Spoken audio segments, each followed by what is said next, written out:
technicien en charge de la maintenance patrimoniale des ouvrages du port du Morbihan et j'ai aussi une petite fonction de dessinateur où je contrôle les plans relatifs au dragage de la rade de l'Orient. Voilà. Moi, ma mission principale, c'est vraiment de planifier les visites d'ouvrages. On a des périodicités, c'est tous les ans, tous les 3 ans, 5 ans principalement, justement pour anticiper tous les désordres en fait, qui pourraient survenir sur les années futures. Et tout l'enjeu, en fait, c'est vraiment d'anticiper les gros désordres et de prévoir des travaux de moindre importance, mais pour pérenniser l'ouvrage sur encore plus d'années, plutôt que d'arriver et puis de faire des gros travaux structurels qui coûteraient très cher.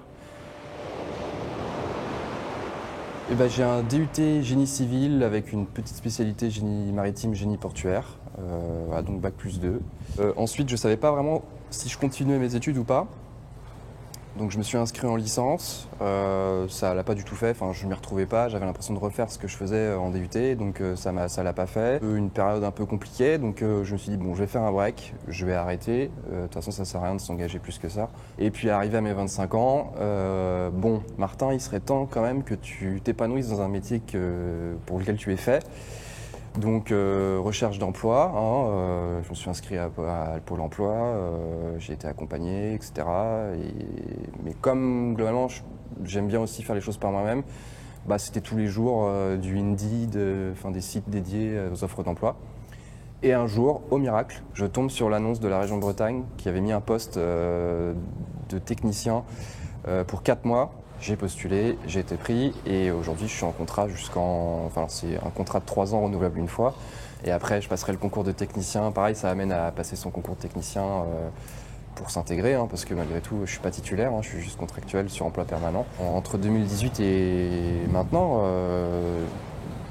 mes compétences se sont vachement étoffées, quoi. Vraiment, ça se limite plus qu'à réaliser des travaux, contrôler des plans, gérer des équipes. Là, c'est tous les jours différent. Je peux que remercier la région sur ça, de m'avoir déjà donné ma chance et surtout faire mes armes dans un milieu qui correspond tout à fait à ce que je voulais professionnellement, quoi. C'est 50% de bureau et c'est du bureau pour travailler après en extérieur et préparer les visites d'ouvrage. Voilà le genre d'environnement dans lequel je suis amené à évoluer. Il faut se rendre compte en fait, de la grandeur en fait, des ouvrages. Je pense que quand on était en surface, finalement, on ne se rendait pas forcément compte. On voit, ok, c'est dégagé, c'est un terrain. Et quand on rentre en sous-face, on se rend vraiment compte de l'importance et de l'importance d'entretenir le patrimoine. Par exemple, les contraintes de marée. Pour faire très simple, il faut savoir adapter, par exemple pour mes inspections d'ouvrage, s'adapter au rythme des marées. Prévoir aussi le temps, anticiper le temps. On ne peut pas non plus être sur l'eau tout le temps, on ne peut pas être sous les ouvrages tout le temps non plus. Il faut faire avec la nature. Voilà, on ne pourra pas faire mieux que la nature, je veux dire, même plus fort. Il faut s'adapter.